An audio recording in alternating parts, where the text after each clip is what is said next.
It's always a good spur of the moment thing. Mm.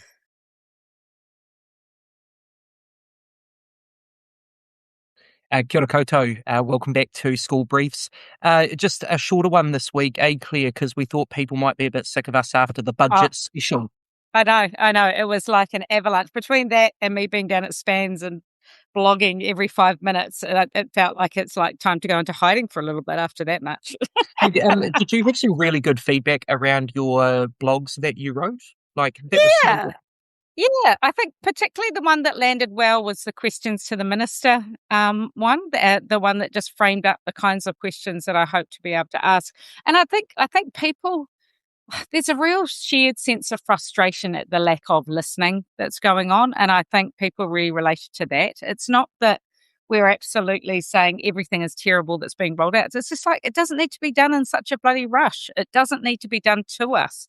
And actually, all of us in education know that anything simple and one size fits all is not going to have the outcome they hope. And, and I think we're already seeing evidence of that. So, yeah, no, I did have some really lovely feedback. And, I was a bit concerned. If I go to an event, I tend to live blog. So I just type my notes straight into Substack, push them out. They're usually littered with typos. I go back for about 3 days afterwards and fish my typos out. That's good. At least it's not AI. But I've found it to be a really efficient way for me to process my learning and share my learning in real time, and also not double-handled. Because so often I see people writing up notes and then they have to go and do it, and it becomes homework that they have to polish up if they're going to share back with anyone. So I suggest people give it a goddamn go if they haven't already. Just get straight into your Substack and start typing. What I took away from the answer from the minister was that it is just the same prepared lines regardless of the audience. And I can understand why, if you were talking to like the general public at a public mum and meeting, dad. why you might keep things quite simple and high level, because it could be the first time people have kind of heard your intentions for education. But I mean, she was in a room full of educators. Yeah. And if there was ever a place to have a much more kind of nuanced, debated conversation, you would think it'd be in front of those people. But it just felt that kind of prepackaged, not really engaging with the question. And I also think she underestimates just how insulting it is to say that. I've seen it in another, I think it was a RNZ interview where she said that we've been in a malaise. And then this time she said, we've just been drifting for years. And, and you've got this room full of exhausted educational leaders going, is this what drifting feels like? And actually, it hasn't been drifting. People have been focused on culturally responsive practice. They've been focusing on all of the co-requisites. I mean, this idea that she was the first person to invent the idea of professional development for teachers, it's just shocking. But what I do want to do, and that we didn't talk about this beforehand, but can we use this as an opportunity? I started a bit of a conversation within our AEC chat yesterday, trying to recall all of the great initiatives that had got underway prior, up until 2023. So, we had the Aotearoa New Zealand Histories, we had Te Mataiaho, the 2023 version, we had Level 1 NCA, and a whole lot of other initiatives.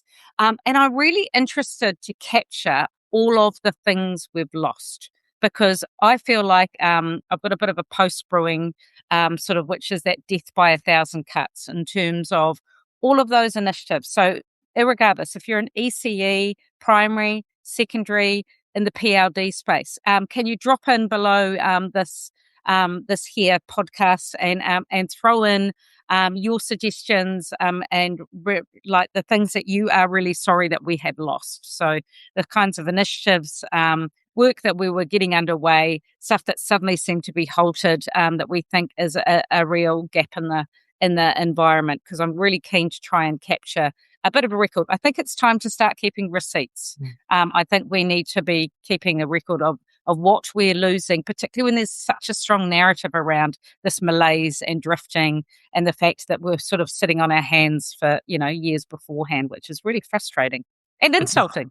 Yeah, that's a good chance to plug the AEC Facebook group. We've got a question there asking for people's comments. Hey, just before we finish on your question to the minister, the unsung hero of that entire thing was whoever set up that camera shot, because it was you with a microphone and then beautifully in the background, because the minister wasn't there in person, was Yeah. her head position. So, Yeah. camera person, well done, A+.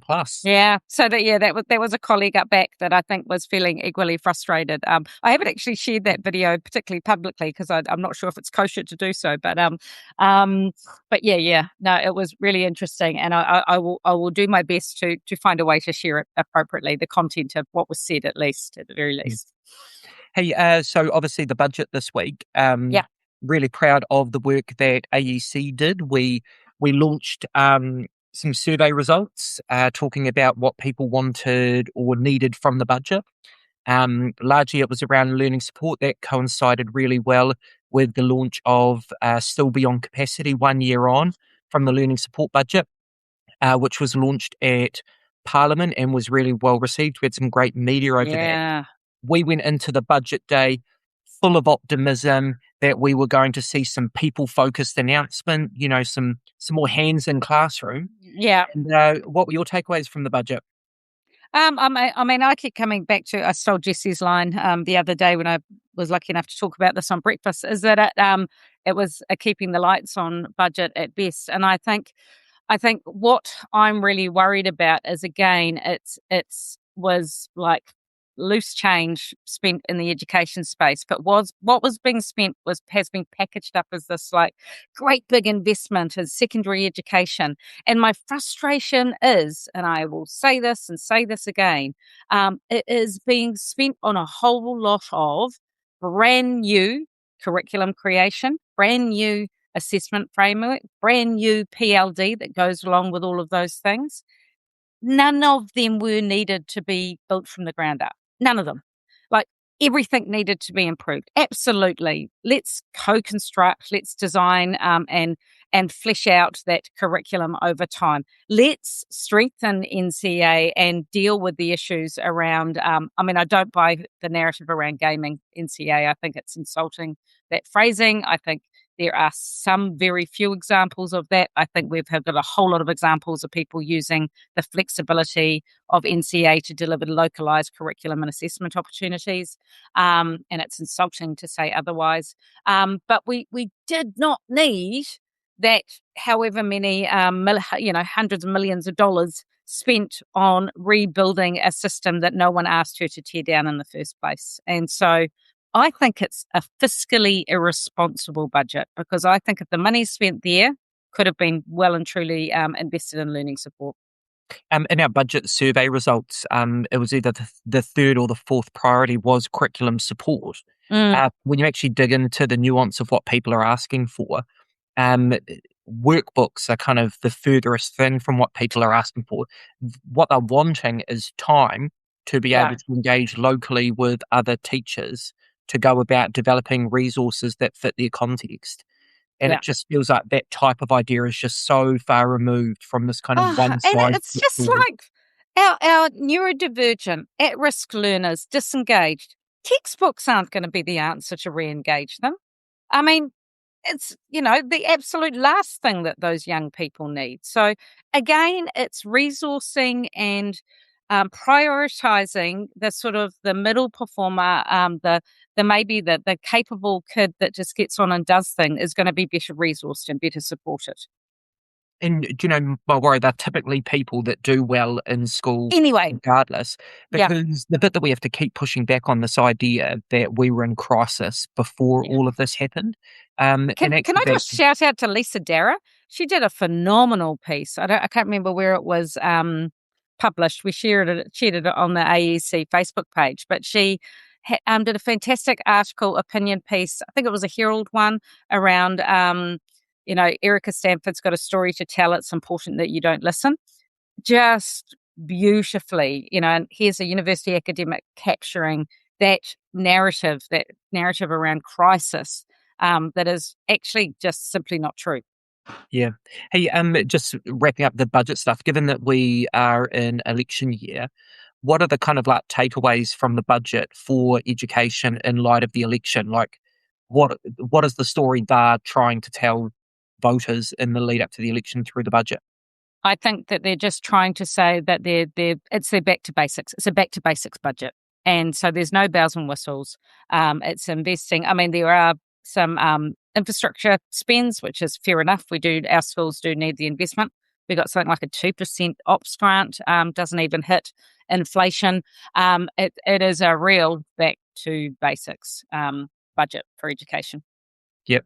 Do you know, one of the things that I think we've kind of lost or we're at risk of losing is when we start to celebrate things like investment in school infrastructure, Yeah, as which should opposed just to be just this kind of expectation Yeah. that we're going to kind of maintain the buildings that we've got and we're going to ensure that we've got enough schools. Yet Yeah. in this kind of social media world, this is kind of seen as kind of announcements that should be celebrated. Yeah, And and we, and budgets are new money, like that should already be taken care of. It should be our BAU spend, yeah, you know? and we run the risk of seeing that as the announcement to be celebrated, as opposed to what I think should just be a reasonable expectation that that's just what good governments do, and that Yeah. that is like the most apolitical thing where you don't even announce it because you just go and do it. Yeah. Yeah, absolutely. I'm really looking forward to what our opposition parties start coming out with now. I feel like we're getting impatient. I know I'm getting impatient to hear about policies and positions from the Green Party and from Labour Party and even from Te Pāti Māori, like across the board. Really interested to start hearing some opposition policy announcements that are a bit more concrete. You know, like we've started to hear some principles and values, and really good to hear Ginny and Lawrence both starting to speak up more and more. But I think now is the time for some really concrete policies to start hitting the highway in the lead up to the elections. Yep, couldn't agree more. And fingers crossed when that does happen, there's a beautiful synergy that exists between them all, and so there's a kind of real coherent narrative around what a kind of opposition's view of education should look like. Yeah, absolutely. What else? And what was that? I don't know. What was that other topic? We were talking about the budget. We were talking about it was the Bevan's post. So people haven't caught up on the Sunday read. It's absolutely hissing. That man should be an investigative reporter. I don't know. It's just it's incredible. Really, you know, and this isn't about it was talking about school shorts, and this isn't about an attack on Melissa Chan Green whatsoever. This is talking about the questionable relationships between different parties and who is having influence and who is telling the story. I was really interested to find the connections with Bill English and Bill English's daughter, who's the CEO of Impact Lab. You know, like, wow, if you haven't read that Sunday read, I felt like I needed to start drawing a diagram on a whiteboard to understand that the web of influence around the narratives and the priorities and the resourcing. You know, we really need to be challenging such a insular group of people and think tanks, basically absolutely erasing all of the work we've been doing and creating a brand new education system that isn't actually aligned with what people value within the education system. You know, yes, it's got great headlines that appeal to mum and dad voters because it all sounds very clean and tidy and back to basics and, you know, one size fits all and a whole lot of solutions and some great spin. But actually, it's so far removed from what is great about education in Aotearoa and our localised curriculum and our very, you know, bicultural context that we live in.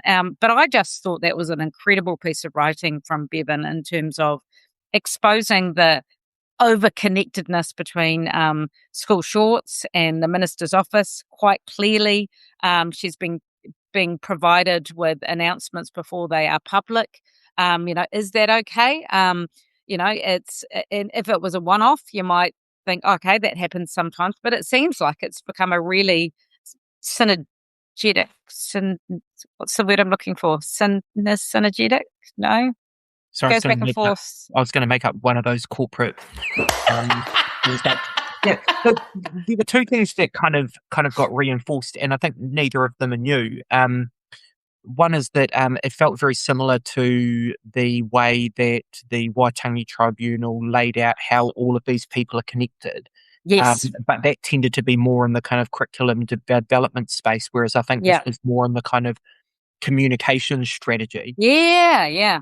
And just and particularly as School Shorts is very much framed, like if it had been advertised as being in partnership with the Ministry of Education, like that might have been a more honest positioning and there's nothing wrong with that. Like if they'd been overt and said, School Shorts brought to you, partnership with Ministry of Education, it's a mechanism for us to communicate directly with parents. That feels like it would have been more honest if the communication has gone on in the way that it seems, that might have been a more honest approach. And again, this isn't a criticism of Melissa per se. Like she has seen an opportunity and made the most of a communication and a connection that she had, and who can blame her? So that, this is by no means casting shade on her, but it does really put into question the minister's office and their behaviour and how they're willing to sort of, utilize those platforms for their own purposes. Yeah. The other part though that I took away was just the small number of people pushing such a large direction, and they're incredibly coordinated in the way that they go about this work. And so on one hand you've got teachers, principals, the profession, curriculum associations, unions, all talking about either needing things slowed down, wanting to be more involved, wanting a fresh direction. And then you've just got this really small pocket of connected people who have got roots in the kind of right-wing ideology that are just pushing forward as quickly as they can with such a kind of narrow view on what good education looks like. Yeah, and there's that little bit in the article that talks about that quotes Pip Tinning, sort of from the New Zealand Association of Teachers of English, sort of going, hi, yeah, just wondering what's going on over here. Here we have that entity who up until 2023 would have been leading the writing and development of the New Zealand curriculum, sort of, there with a bit of a flag off in the distance, trying to reconnect with people and have any involvement whatsoever. I'm sorry, I think it's just absolutely unforgivable the way that our local experts have been pretty much shut out. I mean, good to see them back in the Phase 5 curriculum development. They do seem to be back inside the tent, and so that's a good thing. But what a crying shame that those, right up to Phase 4 seem to have been shut out pretty much completely. Hey, shorter session today, Claire, because we had that big budget special. Yeah. And so let's wrap it up there. But just there, I'm keen that we come back and have a conversation about the Irish approach to curriculum development. They've actually got a completely separate curriculum centre. Yeah. Got quite a diverse group of people involved. And they're kind of planning curriculum change about 6 years ahead of time. And so there's just this kind of slow roll of... And it's just because it should be constantly being critiqued and updated and evolving. I remember I was lucky enough to do, actually it was through the Education Hub. I did a session that Nina Hub organised, and it was with myself, Graham Aiken. Was that the Scottish one? It might have been. I don't know. It was really interesting. We all talked about what a good curriculum. We were all talking from our perspective. And it had the dude from University of Auckland. What's his name? It's got long hair. Can't remember his name. Really, really interesting dude. And what's her face? This is a really good podcast. What's his face and that dude? I will link them later on.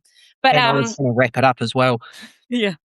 I know. I said I'm the one that said it had to be quick, and I keep waffling on. But yes, let's come back to this conversation, because I do think we're getting it wrong at the moment, and we need a different approach to. Let's reach out to someone from Ireland. Let's get them on. Let's have a special little webinar.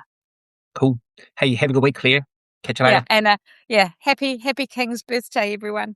Have a great week. Thanks, Charlie.